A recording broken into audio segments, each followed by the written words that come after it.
siga o teu ritmo aí. Aí se você quiser falar de você, eu vou gostar de ouvir também. Então tá, Eduardo Rezende, tenho 61 anos, minha formação é Ciência da Computação, na Universidade Federal de Santa Catarina. Aqui eu trago uma informação importante, quer dizer, me formei em 86, em 86 foi o ano que a CERT foi fundada em 84. Em 1986, a CERT fundou a incubadora Celta. Então eu me formei em 86, não existia nada de ecossistema de inovação em Florianópolis. Só tinha empresa pública, assim, né? Telesc, Celesc, empresas de telecomunicações. E aí eu me formei, eu fui trabalhar na Itaipu, fui em Foz do Iguaçu, fiquei 3 anos lá na Itaipu. Depois fui para Vitória, no Espírito Santo.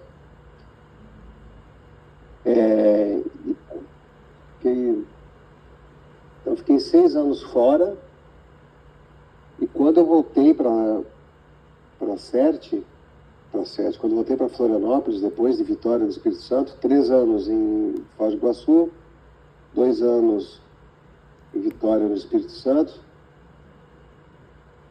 sempre trabalhando em iniciativa privada. Daí depois, quando eu retornei para Florianópolis, eu fiz o primeiro concurso público da Telesc. Na Telesc eu entrei no departamento de pesquisa e desenvolvimento, que eles fizeram um concurso público para contratar 24 pessoas para trabalhar no departamento de pesquisa e desenvolvimento. Esse departamento de pesquisa e desenvolvimento da Telesc foi praticamente o primeiro habitante do Parque Tecnológico Alfa da CERT, de Florianópolis, o Parque Tecnológico Alfa em Florianópolis, que é onde está a incubadora Celta, onde começaram a surgir as primeiras incubadoras.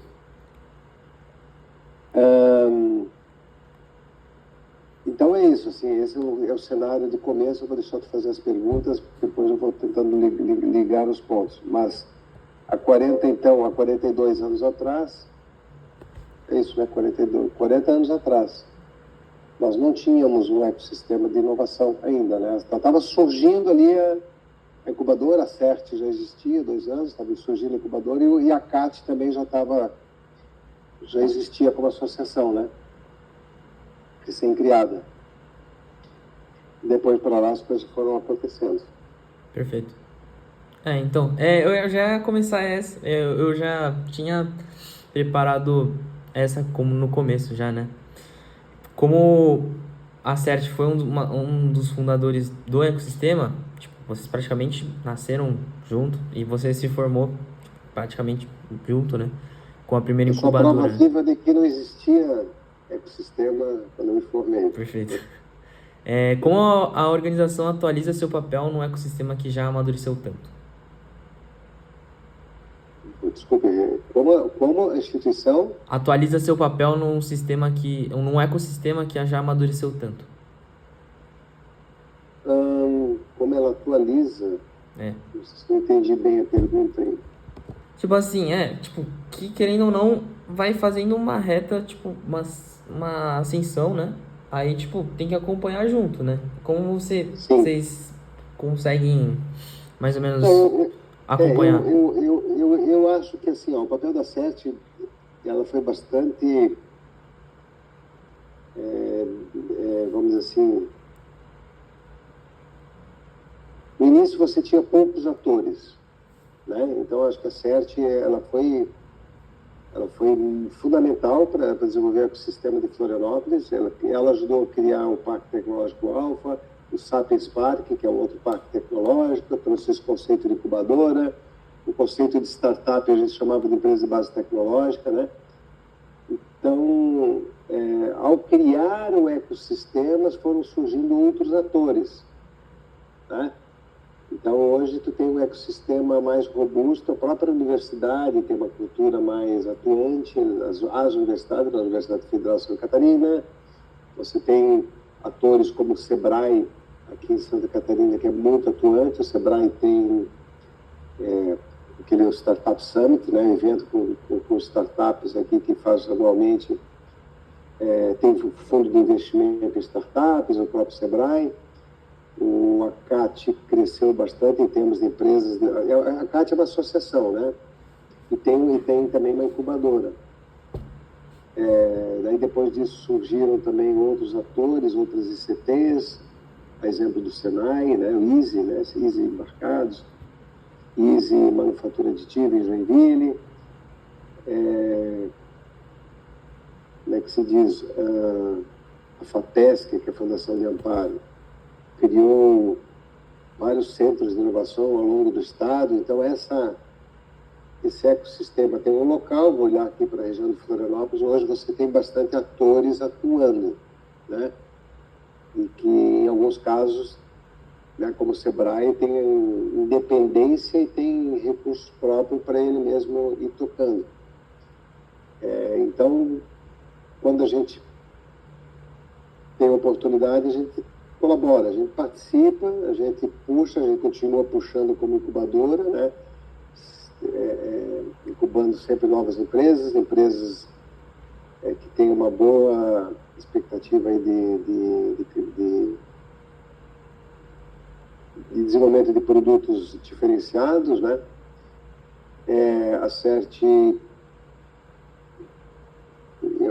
Nós temos 3 pilares aqui, né? Como é que eu atuo com o ecossistema local?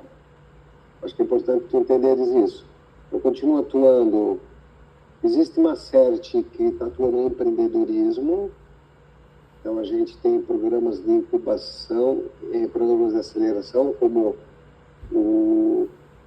esse time nosso opera hoje o Centelha. Tu já ouviu falar do Centelha? Não.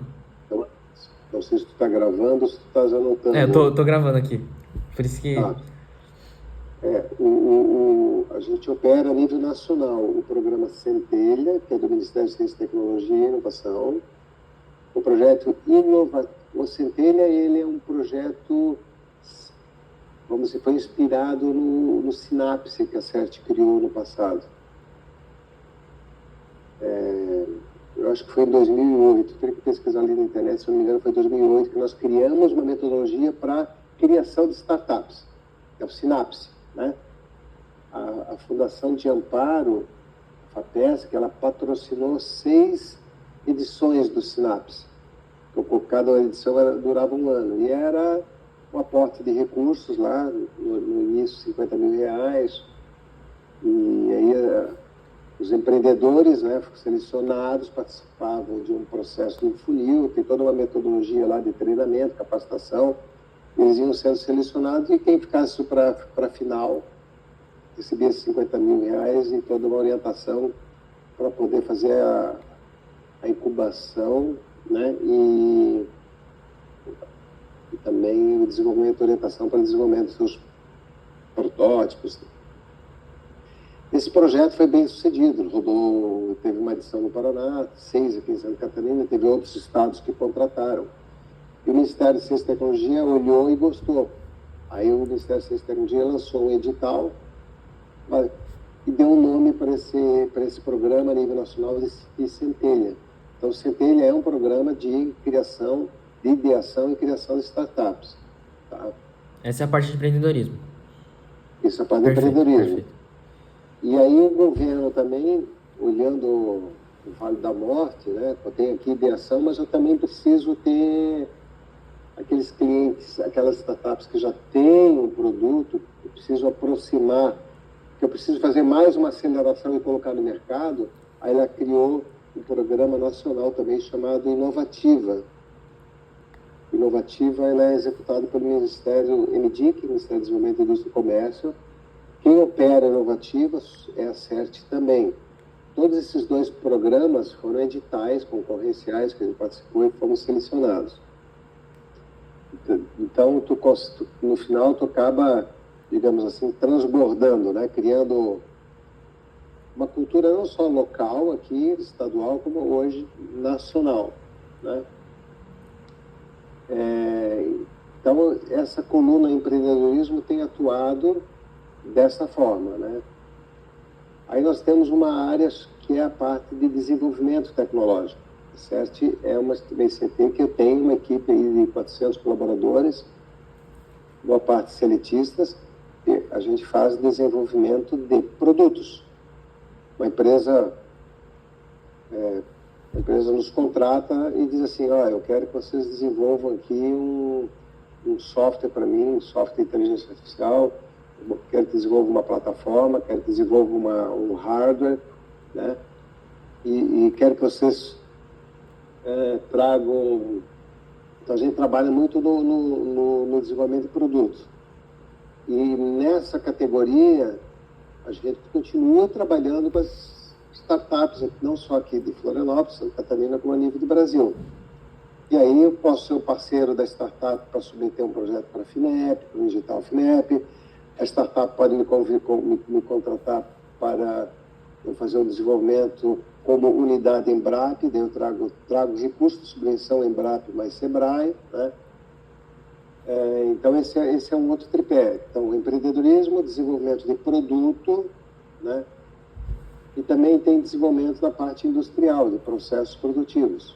Né? Então, você tem um time que trabalha com indústria 4.0, transformação industrial para processos. E nesse caso também, mas geralmente aí o cliente já é industrial, né? Não necessariamente uma startup. Startup geralmente está focado no desenvolvimento de produto. Então, respondendo a tua pergunta, não sei se eu consigo responder dessa forma, como é que a gente continua sendo relevante aqui, né, no ecossistema? É sempre atuando dessa forma, né? Ou colaborando com outras instituições em programas de empreendedorismo, ou fazendo desenvolvimento tecnológico direto com as empresas. Deu pra responder e até responder outra pergunta que eu ia fazer, né? Porque Florianópolis é mais tecnológico em questão, tipo, de software, hardware, essas coisas assim.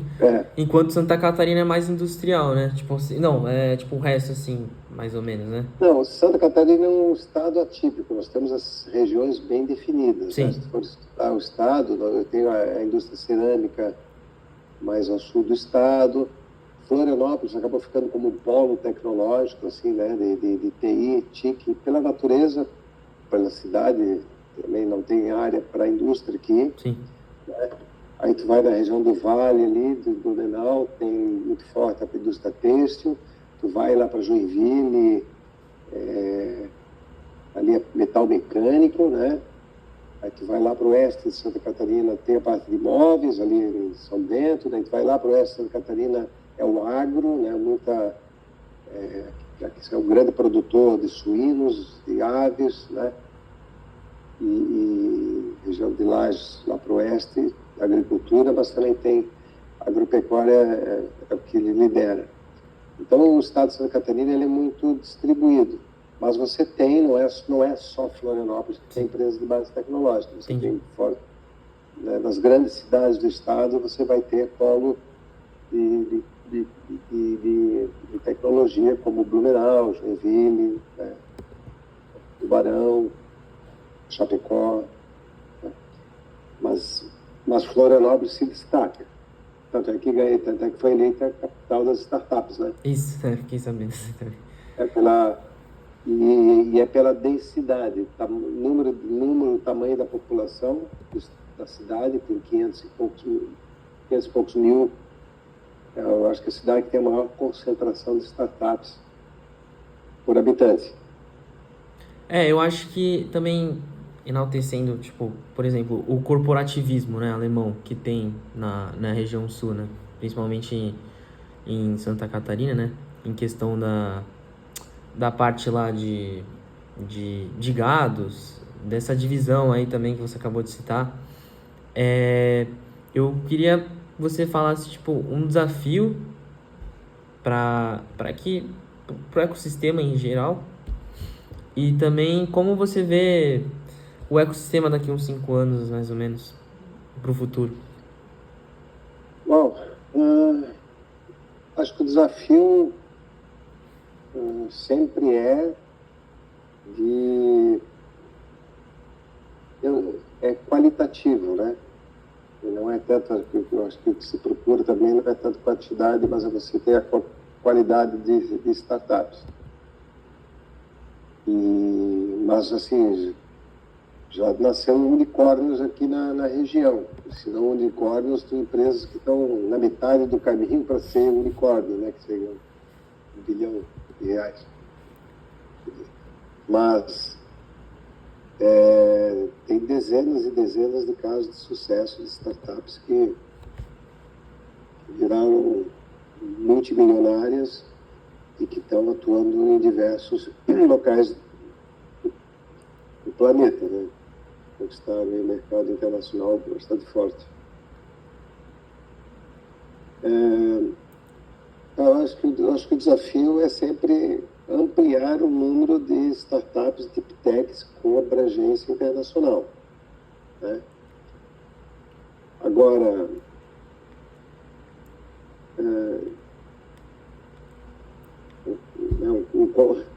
um comentário aqui que eu faço, até numa entrevista, uma reunião que eu tive com uma consultoria externa, vamos imaginar que tu quer desenvolver uma plataforma de... Vou usar uma coisa mais antiga aí, né, um CRM. Eu quero desenvolver aqui uma plataforma de CRM. E eu, como Instituto Tecnológico, CERT, como Instituto Tecnológico, se eu tiver uma startup que me convide, queira me contratar para fazer o desenvolvimento de uma plataforma CRM, um ERP, né? E tu tem uma média grande empresa que também quer nos contratar para fazer o desenvolvimento dessa mesma plataforma ERP.